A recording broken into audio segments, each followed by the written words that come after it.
अस्सलामुअलैकुम। Physics class 9th और आज चैप्टर नंबर 4 के हम कंसेप्चुअल क्वेश्चंस जो हैं उसको देखेंगे। तो चलिए स्टार्ट करते हैं।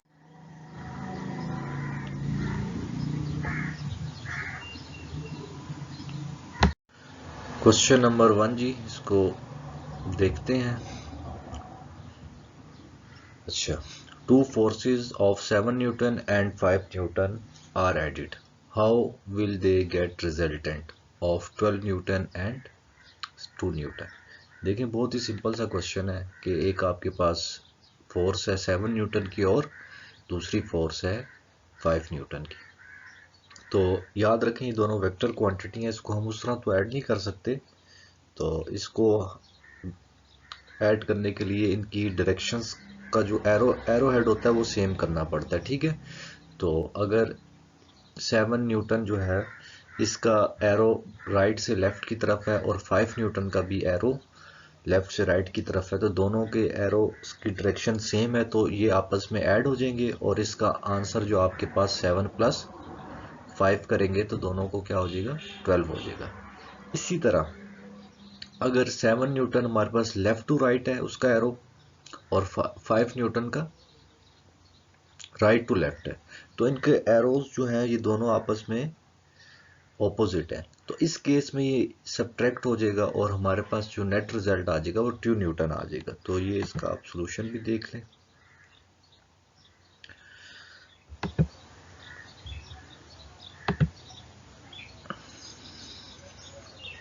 तो force is a vector quantity, ये मैंने आपको बता दिया। सेम डायरेक्शन होगी तो दोनों को हम ऐड कर देंगे। ऊपर इसके ऊपर आपने एरोज लाजमी बनाने, ठीक है, यहाँ पे मिसिंग है।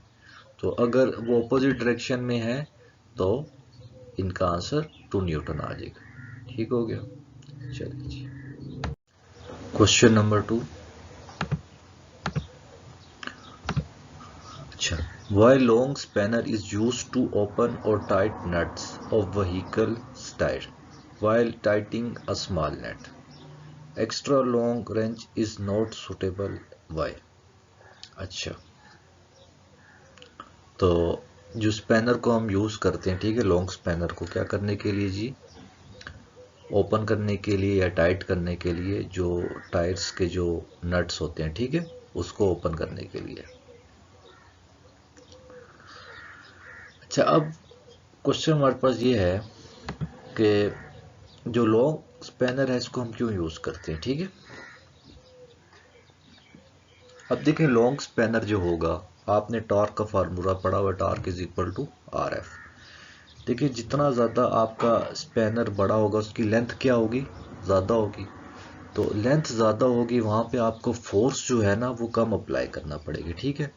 तो फोर्स कम अप्लाई करनी पड़ेगी और आपका जो नट है वो इजीली ओपन हो जाएगा, ठीक है।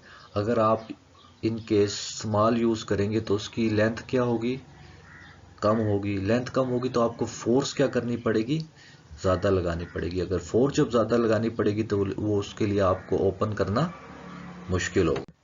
अच्छा, अब जो दूसरा पार्ट है क्वेश्चन का, वो कह रहा है कि एक स्मॉल नट को अगर आपने टाइट करना है तो उसके लिए लॉन्ग रेंच की ज़रूरत नहीं है। देखिए, अब स्मॉल नट टाइट करना है उसके लिए आपको फोर्स भी कितनी चाहिए, स्मॉल चाहिए। तो लॉन्ग रेंच है, इससे तो फोर्स क्या होगी, ज़्यादा प्रोड्यूस होगी। ज़्यादा प्रोड्यूस होगी तो हो सकता है जो हम जिस चीज़ में नट टाइट कर रहे हैं तो वो फोर्स जो है वो आगे एक्सपेंड हो जाएगी, वो उस चीज़ को डैमेज कर दे, कोई और मसला क्रिएट कर दे। तो अब देखिए, हमने ये अपनी अंडरस्टैंडिंग डेवलप करनी है। अगर हमें कम फोर्स चाहिए तो हम स्मॉल नट यूज़ कर लेंगे, अगर हमें लार्ज फोर्स चाहिए तो हम लॉन्ग रेंच यूज़ करेंगे। तो ये इसमें कोई इतना इशू नहीं है, तो बाकी आप इसको स्टडी कर लें। क्वेश्चन नंबर 3 आपका आ गया। Why doorknobs are fixed at the edge of door? What will happen if the doorknob is at the middle of door? अच्छा, देखें, दो केसेस हैं। एक में वो ये पूछ रहा है कि जो डोर नॉब्स है वो हम एज पे क्यों जो है फिक्स करते हैं। देखिए, उसकी सबसे बड़ी वजह ये है कि एज पे फिक्स करने से जो डिस्टेंस होता है बिटवीन पिवट और जो जहाँ पे फिक्स कर रहे हैं वो बढ़ जाता है, ठीक है, लेंथ बढ़ जाती है। तो वो डिस्टेंस बढ़ जाने की वजह से बड़ी इजीली हम डोर को ओपन कर लेते हैं, ठीक है, क्योंकि हमें बड़ी थोड़ी फोर्स चाहिए होगी उसको ओपन करने के लिए। लेकिन हम अगर यही चीज अगर दरमियान में लगा दें नॉब को, तो क्या हो जाएगा, डिस्टेंस क्या हो जाएगा पिवट पॉइंट का। पिवट पॉइंट वो है जिसके इर्द गिर्द दरवाजा आपका ओपन हो रहा है, क्लोज हो रहा है, तो वो क्या हो जाएगा, कम हो जाएगा। अब वो कम हो जाएगा तो हमें डोर को ओपन करने के लिए फोर्स भी ज़्यादा लगानी पड़ेगी, उस नॉब को रोटेट करने के लिए, टर्न करने के लिए, तो फोर्स भी ज़्यादा लगानी पड़ेगी। तो ये सारे का सारा पिवट पॉइंट और आपका जो यहाँ पे डोर हम नॉब को रख रहे हैं, ये सारा का सारा उसके डिस्टेंस पे डिपेंड करता है। तो हम जितना ज़्यादा डिस्टेंस बढ़ाएंगे उतना हमारे लिए उस चीज़ को ओपन करना और क्लोज करना आसान होगा। तो आई होप कि आपको समझ आ गई होगी। क्वेश्चन नंबर 4, इसको रीड कर लेते हैं। How does toy remain balanced on finger even disturb slightly. देखिए टॉय जो है वो बैलेंस हो जाता है फिंगर पे। ये बहुत से टॉयज हैं, आप इसको सर्च भी कर सकते हैं। तो उनको बैलेंस हम फिंगर पे इस तरह से किया जा सकता है कि जो उसका सेंटर ऑफ ग्रेविटी है, ठीक है, टॉय का, हम ठीक सेंटर ऑफ ग्रेविटी के ऊपर ही अपनी फिंगर रख लें, ठीक है, फिंगर बिल्कुल सेंटर ऑफ ग्रेविटी के ऊपर रख लें। तो क्या हो जाएगा, बॉडी क्या हो जाएगी, बैलेंस हो जाएगी। अब हम उसको अगर डिस्टर्ब करते हैं थोड़ा सा, ठीक है, तो हम उसको जैसे डिस्टर्ब करेंगे तो बॉडी की ये टेंडेंसी होती है कि वो फौरन अपनी सेंटर ऑफ ग्रेविटी की तरफ जाता है। तो हम जैसे इसको स्लाइटली मूव करेंगे तो वो फौरन वापस अपनी सेंटर ऑफ ग्रेविटी की तरफ जाएगा। तो दोबारा वो अपनी सेंटर ऑफ ग्रेविटी की तरफ जाएगा तो वहां पे हमने फिंगर रखी हुई होगी, तो इस तरह वो चीज़ क्या हो जाएगी, बैलेंस हो जाएगी। तो इसका आंसर एक दफ़ा स्टडी कर लेते, रीड कर लेते हैं। A toy can remain balanced on a finger even when slightly disturbed because its center of gravity is located directly above the point of contact with the finger। तो वही बात होगी कि बिल्कुल आपने उसको फिंगर के साथ सेंटर ऑफ ग्रेविटी पे को रखना है। The force of gravity pulling down and the center of gravity allows the toy to return to its balance position। तो वो अपनी सेंटर ऑफ ग्रेविटी की तरफ जाएगी when tilted or rotated, ठीक है। तो नेक्स्ट देखते हैं question.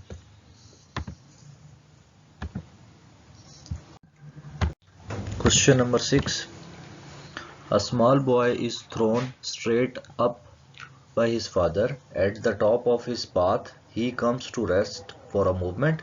Will he be in equilibrium at this point। तो क्वेश्चन ये है कि एक छोटे से बच्चे को उसके बाप ने ऊपर की तरफ फेंका है। तो एक टाइम आया कि वो बच्चा किस पे आया है, रेस्ट पे आया है। तो उस पॉइंट पे बॉडी इक्विलिब्रियम में थी या नहीं थी। तो यस चीज़ का आंसर है कि वो बॉडी इक्विलिब्रियम में थी। अब वो क्यों है वो उसको हम एक दफ़ा देख लेते हैं। देखें जैसे ही उसके बाप ने बच्चे को ऊपर की तरफ फेंका तो जिस पॉइंट पे बच्चा रुका, तो उस पॉइंट को आप अपने माइंड में रखें। देखें उस वक़्त जो बच्चे पे जो नेट फोर्स थी वो जो थी क्या थी, जीरो थी। क्यों, क्योंकि बच्चा उस पॉइंट पे रुका हुआ है, ठीक है, ना ऊपर जा रहा है ना नीचे आ रहा है। तो नेट जो फोर्स उस पॉइंट पे लग रही थी बच्चे पे वो जीरो थी। और दूसरा, बच्चे के अंदर कोई टॉर्क भी नहीं था। तो दोनों इसमें इक्विलिब्रियम की जो कंडीशंस है वो सेटिस्फाइड हो रही हैं। तो उस पॉइंट पे हम ये कह सकते हैं कि बच्चा इक्विलिब्रियम में था। तो उसके दो आंसर्स आपके सामने हैं, जो आपको इजी लगता है आप उसको तैयार कर लें। अब पहला जो आंसर है उसमें यही है कि जो बॉय है वो इक्विलिब्रियम पे है। The velocity will be zero. Velocity will be zero से मुराद है कि बॉडी मूव नहीं कर रही, बच्चा ना ऊपर की तरफ मूव कर रहा है ना नीचे की तरफ मूव कर रहा है। तो अब बॉडी मूव नहीं कर रही, इसका मतलब उसमें नेट फोर्स क्या है, जीरो है। तो ये आपका फर्स्ट केस आ गया। और दूसरे केस में जो दूसरा क्वेश्चन है, जो दूसरा आंसर है, उसको इस तरह से एक्सप्लेन किया है कि जब बच्चा टॉप पे जाता है तो उस पर दो फोर्सेस एक्सपीरियंस हो रही होती हैं, ठीक है। उसका जो वेट होता है वो डाउनवर्ड होता है और जो उसके बाप की फोर्स जो होती है वो उसको ऊपर की तरफ लेके जा रही होती है। लेकिन जब बच्चा रुका होता है तो इसका मतलब है उसका वेट और जो उसके बाप की जो फोर्स है उन्होंने एक दूसरे को क्या कर दिया, बैलेंस कर दिया। तो नेट फोर्स क्या होगी इस केस में, 0 होगी, तो बच्चा इक्विलिब्रियम में है। तो यही था आंसर इसका। नेक्स्ट देखते हैं, क्वेश्चन नंबर आ गया आपका नेक्स्ट, इसको रीड कर लेते हैं एक दफा। A fan is rotating uniformly, is it in equilibrium.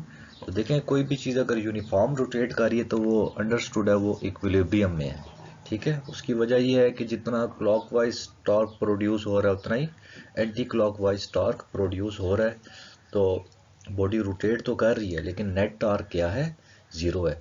इस तरह आप सीसा की एग्जांपल ले लें कि एक बच्चा जो है नीचे की तरफ फोर्स आ रही है, दूसरा बच्चा भी नीचे की तरफ आ रहा है, तो एक का जो टॉर्क है वो क्लॉकवाइज है, दूसरे का एंटी क्लॉकवाइज है। वो भी ऊपर और नीचे अपनी पोजीशन पे हो रहे हैं लेकिन फिर भी किस पे है, इक्विलिब्रियम में है। क्योंकि दोनों का वेट भी सेम है, दोनों एक ही डिस्टेंस पे बैठे हुए हैं फुलक्रम से।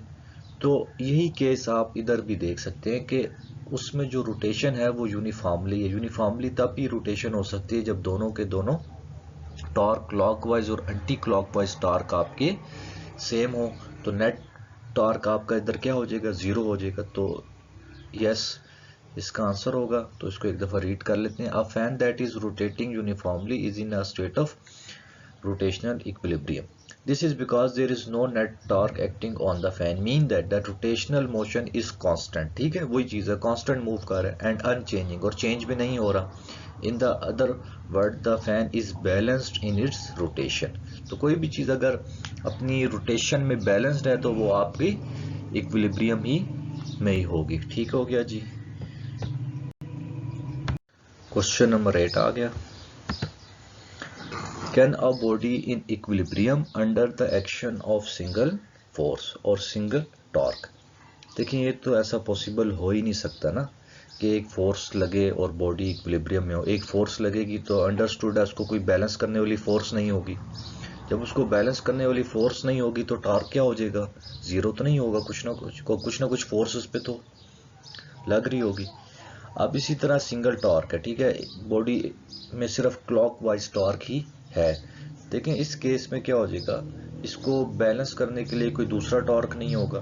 जब बैलेंस करने के लिए दूसरा टॉर्क नहीं होगा तो यहाँ पे नेट टॉर्क भी 0 नहीं होगा। तो ये ऐसा पॉसिबल नहीं है कि कोई बॉडी हो सिंगल फोर्स और सिंगल टॉर्क में इक्विलिब्रियम में हो।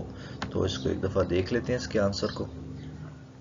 A body cannot be in equilibrium under the action of a single force or a single torque. Equilibrium requires the net force or net torque acting on the body to be 0, which require at least 2 or more forces on torque। ठीक है, वो net में equilibrium आपकी condition net torque और net force में study करता है। तो इधर नेट तो है ही नहीं, इधर सिंगल फोर्स है। अब जिस तरफ आप फोर्स लगाएंगे बॉडी उसी तरफ मूव करने शुरू हो जाएगी। इसी तरह जिस तरफ टॉर्क होगा बॉडी उसी तरफ रोटेट करना शुरू हो जाएगी। तो यहाँ पे आपका इक्विलिब्रियम नहीं होगा। ठीक हो गया। क्वेश्चन नंबर,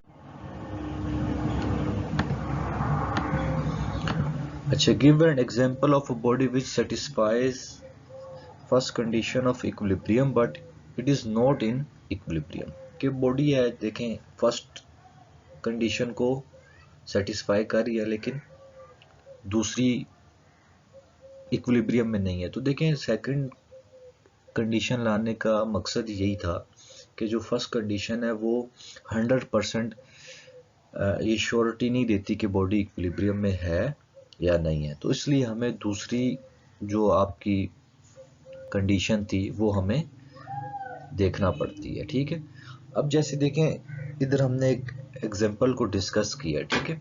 अब वो कह रहा है कि एक टेबल के ऊपर जो हमने ना बुक रखी हुई है, ठीक है, वो रेस्ट पे है, मूव नहीं कर रही। तो इसका मतलब है नेट फोर्स उस पर 0 लग रहा है। ठीक है, उस पर नेट फोर्स क्या लग रही है, 0 लग रही है। लेकिन अगर ये टेबल स्टेबल ना हो, ठीक, टेबल स्टेबल ना हो और या हम इस टेबल को मूव करें ऊपर नीचे की तरफ, ठीक है, तो अब जो बुक है वो इक्विलिब्रियम में नहीं होगी, हालांकि वो फर्स्ट कंडीशन तो सेटिस्फाइड कर रही है। क्यों?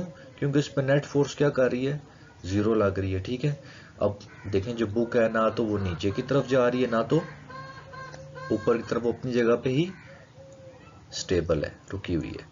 लेकिन अगर हम इसके अंदर रोटेशनल का फैक्टर लेकर आए या इसके अंदर मूवमेंट करें तो उस केस में अब बुक के पास ये टेंडेंसी मौजूद होगी कि वो मूव करे या वो एक तरफ गिर जाए।